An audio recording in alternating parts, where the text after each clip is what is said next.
은혜 받을 하나님의 말씀은 역대하 16장 1절에서 14절까지 말씀입니다. 역대하 16장 1절에서 14절까지 말씀 찾으셨으면 교독합니다. 제가 먼저 읽습니다. 아사왕 39년에 이스라엘 왕 바아사가 유다를 치러 올라와서 라마를 건축하여 사람을 유다 왕 아사에게 왕래하지 못하게 하려 한지라. 아사가 여호와의 전 법관과 왕국 법관이 부름을 취하여 당시에 말씀하는 왕국이 타다시게 보내며 말하되 내 부친과 당신의 부친 사이와 같이 나와 당신 사이에 약조하자. 내가 당신에게 은금을 보내노니 와서 이스라엘 왕 바아사와 세운 약조를 깨뜨려서 저로 나를 떠나게 하라 하매. 아사와 말을 듣고 그 부대 장관들을 보내어 이스라엘 모습을 취재 아연과 한과 아벨하민과 납달리 모든 곳을 쳤더니 바아사가 듣고 라마 건축하는 일을 파하여 그 공력을 그친지라. 아사가 공담을 거두리고 바아사가 라마를 건축하던 돌과 제목을 수문하여다가 해와 미스바를 건축하였더라. 때에 선견자 하나나가 유다 왕 아사에게 나와서 이르되 왕이 아라 왕을 의지하고 왕이 하나님 여호와를 의지하지 아니한 거로 아라 왕의 군대가 왕의 손에서 벗어나였나이다.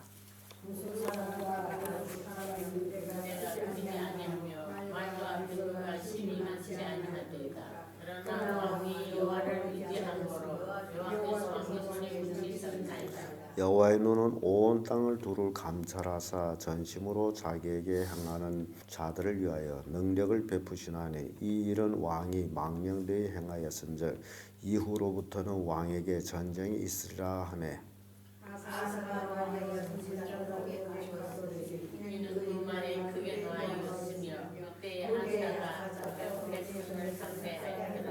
아사의 시종 행적은 유다와 이스라엘 열왕기에 기록되니라. 39년에 후반이 곁들어 시의 중하나 여기 있을 때 저가 여호와께 하지 아니하고 이웃들에게 구하였더라. 아사가 위에 있은지 41년에 죽어 그 열조와 함께 잠에. 다윗의 자기를 위하여 파두었던 여신의 우리가 감사하니 그 신실을 복되를 만든 강한 강물을 하루고 또 위하여 많이 분양하였더라. 아멘. 방금 읽은 말씀으로 아사왕의 실수 이런 제목으로 말씀을 나누겠습니다. 사람은 이 땅에 살아가면서 실수라는 거 합니다. 근데 그 실수라는 것이 간단한 것 같은데 그 결과는 엄청난 파장을 일으킨다라는 것을 보여주고 있습니다.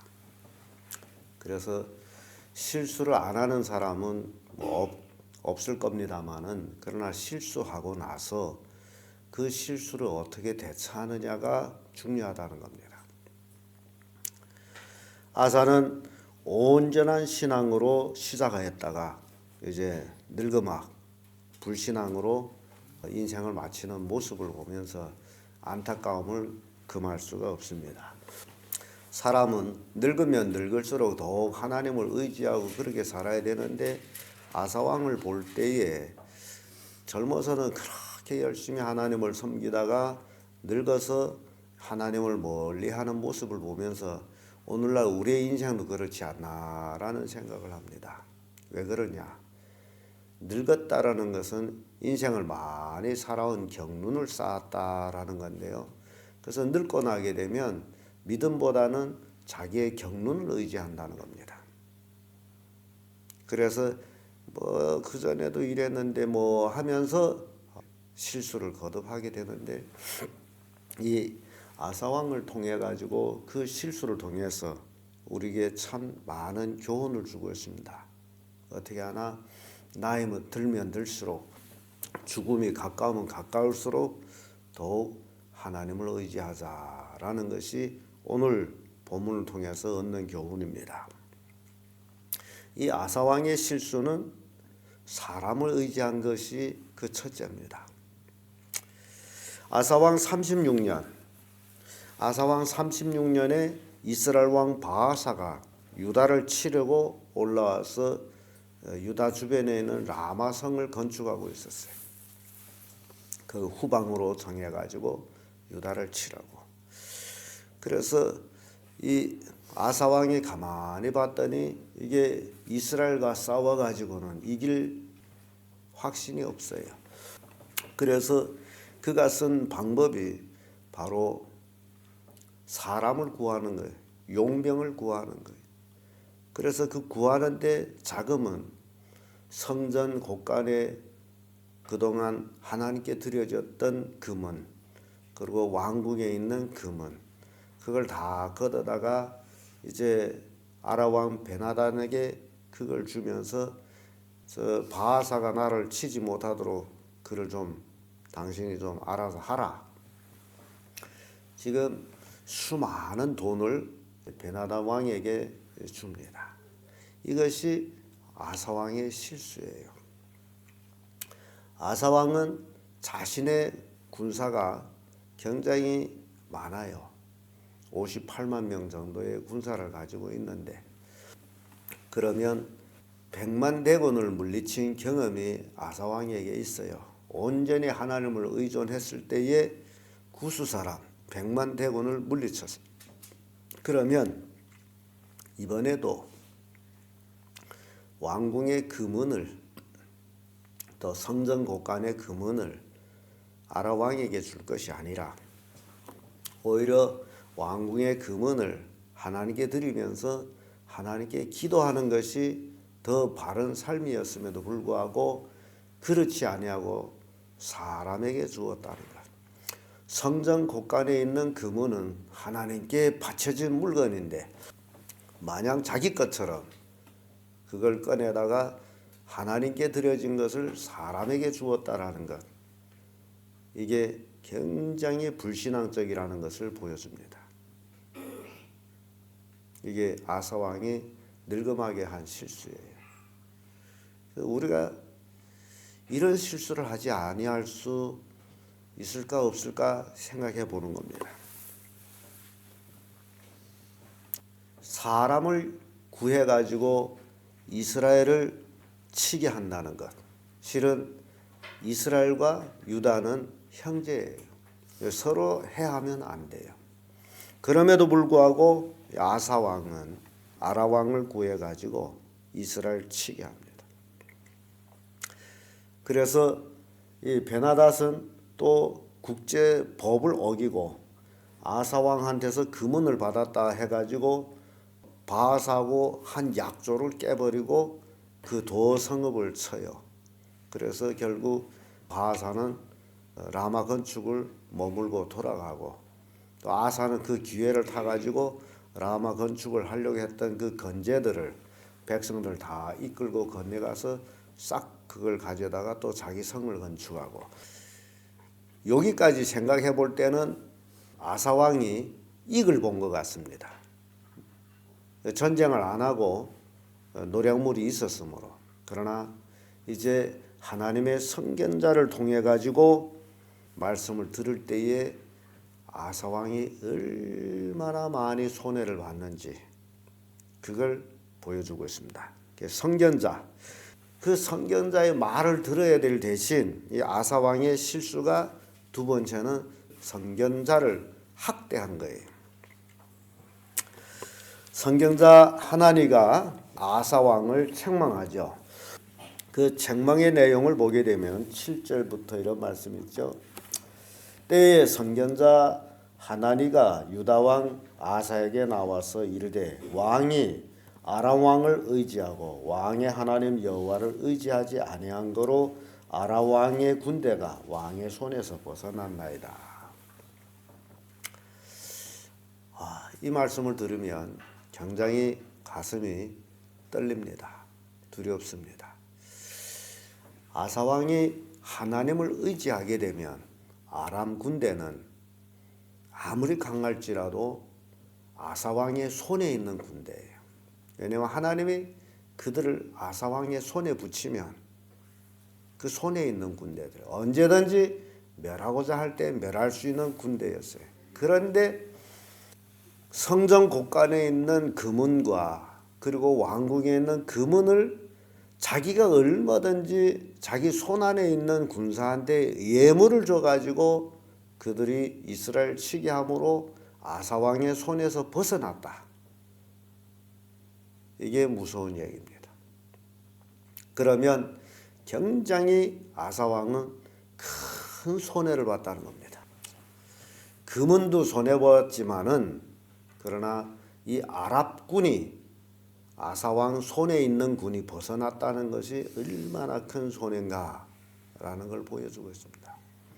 그래서 이 말씀에 비추어 볼 때에 우리가 믿음으로 살아가게 되면 예를 들어서 여수아가 가나안 땅을 탐지하고 12 정탐꾼과 같이 돌아와서 보고할 때에 10 정탐꾼은 우리는 가나안 땅으로 들어갈 수 없습니다. 거기는 아낙 자손 네피림이 살고 있습니다. 우리는 스스로 보기에도 그들 앞에는 메뚜기 같습니다. 우리는 가나안 땅으로 못 갑니다. 애굽으로 돌아갑시다. 이렇게 10 정탐꾼이 이런 보고를 할 때 백성들은 통곡을 했습니다. 여러분 생각해 보세요. 하나님이 이스라엘 백성을 애굽에서 왜 이끌어냈습니까? 약속의 땅을 주겠다고 이끌어냈어요. 그러면 가나안 땅은 이스라엘 백성 손안에 있는 땅이에요. 그런데 10 정탐꾼이 돌아와서 우리는 거기를 갈 수 없습니다. 그들은 우리보다 강합니다. 지금 가나안 땅이 이스라엘 손에서 벗어나게 하는 보고를 했어요. 이게 믿음이라는 게 바로 이겁니다. 그때 갈렙과 여호수아가 옷을 찢으면서 나와서 한 얘기가 아닙니다. 하나님이 위하시면 그들은 우리 밥입니다. 들어갑시다. 이게 믿음이에요. 앞에 있는 강한 용사를 보고서 저들은 우리 밥입니다. 하나님이 우리를 위하면 저들은 우리 밥입니다라는 믿음을 가져야 된다는 거예요. 그런데 아사왕이 그렇게 젊었을 때는 참 믿음으로 살았는데 늙어서는 믿음이 없어져서 이스라엘이 아직 쳐들어온 것도 아니고 지금 쳐들어오려고 라마성을 건축하고 있는 그 상황에서 아라왕한테 돈을 보내가지고 도움을 구했다라는 것이 얼마나 불신앙이냐. 아직 쳐들어오지 않는데 하나님 앞에 엎드려 기도해야죠. 아버지, 저 바하사 이스라엘 왕 바하사가 우리를 치려고 저 라마성을 건축하고 있는데 하나님 도우세요. 저들은 우리 동족인데 우리가 어찌 나가 치겠습니까? 하나님 도와서 저들이 물러가게 해주세요.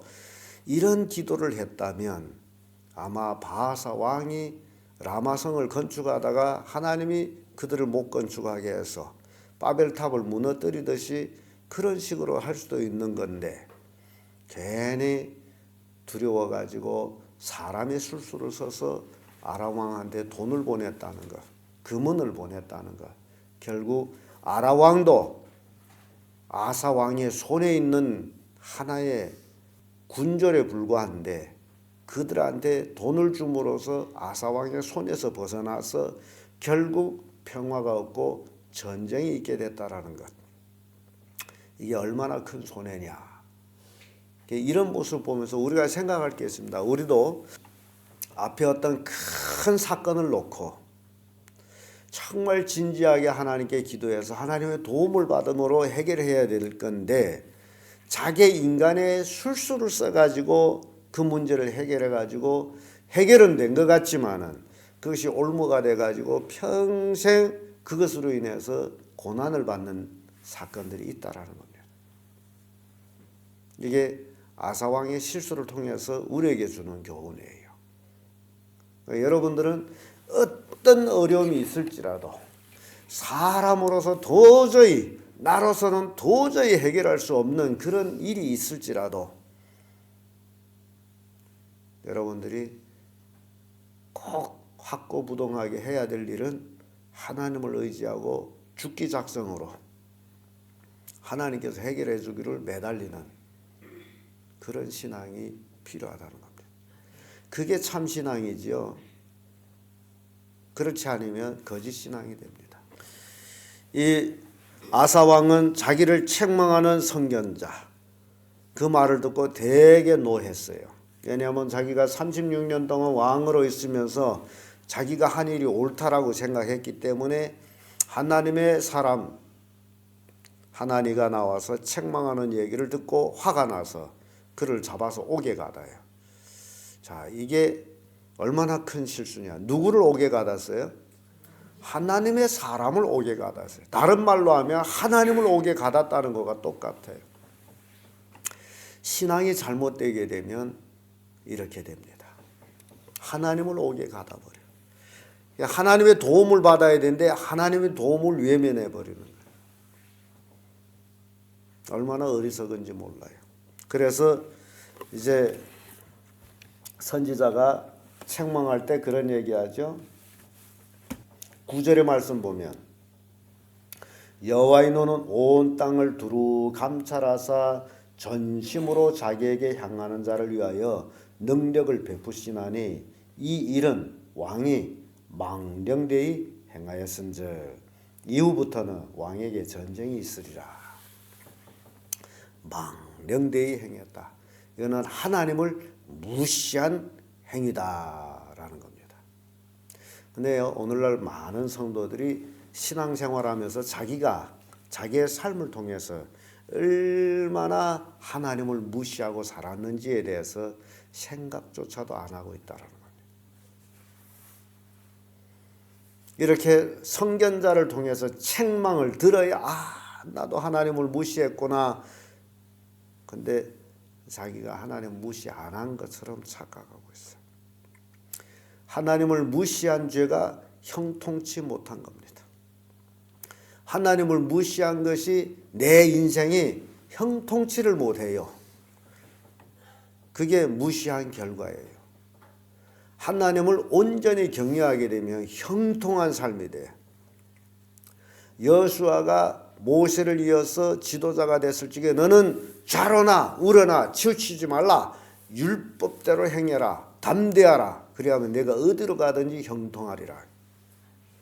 우리의 삶이 형통치 못하다라는 것은 내가 온전히 하나님을 의존하지 않았다는 거죠. 그래서 형통치를 못해요. 그래서 내가 형통치 못한 것을 놓고서 회개를 해야 됩니다. 바하사가 망령되이 행한 것, 우리도 그렇게 하지 않았나. 자기를 책망한 사람을 미워하고 자기가 잘못해가지고 책망받는데 그랬다고 책망한 사람 미워하는 것, 아사가 자기를 책망한 선교사를 옥에 가둔 것과 뭐가 다르냐 말이에요. 내가 잘못해서 책망을 받았다면 잘못했습니다. 회개해야 되는데 자기를 책망했다고 오히려 미워해. 그 아사하고 뭐가 다른 게 있어요? 아사가 왜 책망받아요? 하나님을 떠났으므로 책망받는 게 아니에요. 그럼 우리도 신앙생활 잘못하면 뭘 받아야 돼요? 책망받아야 되는데 책망받아서 좋아하는 사람은 다 입이 꾸죽하게 나와가지고 말이죠. 책망하면 오히려 싫어하고 말이죠. 이게 바하사한테서 배운 것 같아요.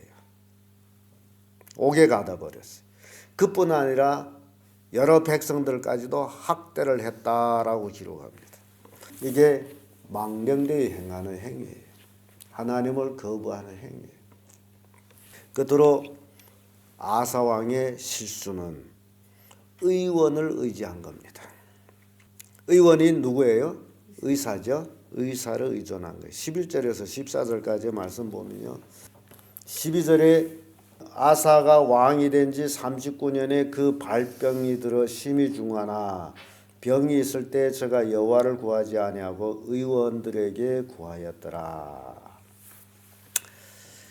왕이 올라온 지 39년 만에 무슨 병이 생겼다? 발병이 생겼어요. 통증이 심했나 봐요. 사람들은 병이 생기면 누구를 찾아요? 의사를 찾는 것은 기정사실이에요. 그런데 여기서 우리에게 주는 교훈이 있습니다. 병이 나서 의원을 찾기는 찾아야 되는데 먼저 할 일이 있다. 이게 누구를 찾는 일이에요? 하나님을 찾는 일이에요. 지금 아사 왕은 하나님이 함께하는 왕으로 소문이 나서 북이스라엘 많은 레위인들, 제사장들, 그리고 하나님을 섬기자고 하는 백성들이 돌아왔어요. 그러면 아사 왕은 병이 나면 하나님하고 히스기야 왕처럼 대벽하고 통곡하면서 기도하는 것이 옳은데 그러지를 못했어요. 왜냐하면 히스기야 왕은 썩 후의 왕이기 때문에 아사는 그런 신앙을 모르죠. 그래서 의원을 의지했어요. 하나님께 구하지 않았어요. 그런데 여러분, 제가 늘 하는 얘기입니다마는 의사가 병 치료하는 게 아니다. 누가 병 치료한다고요? 하나님이 병을 치료한다. 의사는 병이 치료되도록 돕는 역할을 한다. 그런데 오늘날 많은 사람들은 의사를 의존해. 하나님을 의존 안 해요. 의사가 병을 치료한다고. 그래서 의사 앞에는 아프면 의사가 달란 말도 안 하는데도 돈은 팡팡 갖다 줍니다. 그런데 여러분 아파가지고 하나님 앞에 돈을 바쳐봤습니까? 생각해 볼 만한 얘기예요. 치료받는 그 돈의 대가를 하나님 앞에 드리고 하나님 앞에 간절히 기도하는 거하고 하나님께 기도하지도 아니하고 의사한테 가서 펑펑 들여대면서 의사한테 치료해달라고 돈을 펑펑 주는 것. 이 아사왕하고 뭐가 다르냐? 지금 내가 누구를 의존하는 거예요? 의사를 의존하는 것이다. 그래서 결국 아사왕은 39년에 발병이 나서 그러면 40년, 41년, 3년 만에 소소한 발병이었지만은 그 병이 악화로 인해서 결국 죽었습니다. 아사왕이 하나님을 의지하지 않아서 죽었다라고 생각하면 되겠어요. 하나님을 의존했으면 하나님이 치료해 주겠는데 이렇게 아사왕이 그 실수, 그것이 이렇게 엄청나게 하나님을 떠나게 하는 그 늙음하게 이런 모습을 아사왕을 통해서 우리가 보게 됩니다. 또 죽었어요. 그러나 백성들은 아사왕의 실수보다는 그의 업적을 기리면서 성대의 장례식을 치러줍니다. 우리는 오늘 본문을 통해 가지고 아사왕의 후기를 보면서 신앙이란 시작과 끝이 늘 일관해야 된다라는 교훈을 줍니다.